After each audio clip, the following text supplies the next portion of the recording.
গণতন্ত্র পুনরুদ্ধারের আন্দোলনে বিএনপির অবদানও কম নয় মন্তব্য করেছেন দলটির মহাসচিব মির্জা ফখরুল ইসলাম আলমগীর। জানান, ছাত্র জনতার আন্দোলনে শহীদদের 422 জন বিএনপির নেতাকর্মী।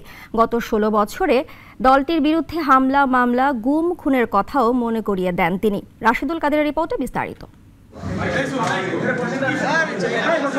গণতন্ত্রের জন্য 16 বছর ধরে আন্দোলন করে আসছিল বিএনপি। এই আন্দোলনে দলের হাজার হাজার নেতাকর্মীর নামে মামলা হয়েছে, গুম খুন হয়েছেন অনেকে।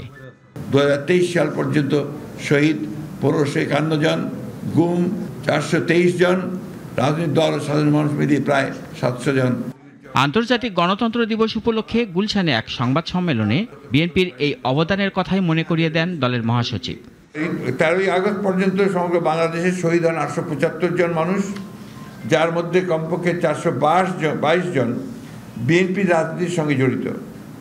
দেশ জুড়ে শহীদ হওয়া সকল শ্রেণী পেশা রাজনীতির মানুষগুলোর এই বিশাল অংশ যে বিএনপি নেতাকর্মী, এটি কোনো বিচ্ছিন্ন ঘটনা নয়, বরং আমাদের সুদীর্ঘ রাজনৈতিক সংগ্রামের অনিবার্য ফল। বিএনপির অবদানকে খাটো করে দেখার কোনো অবকাশ নেই।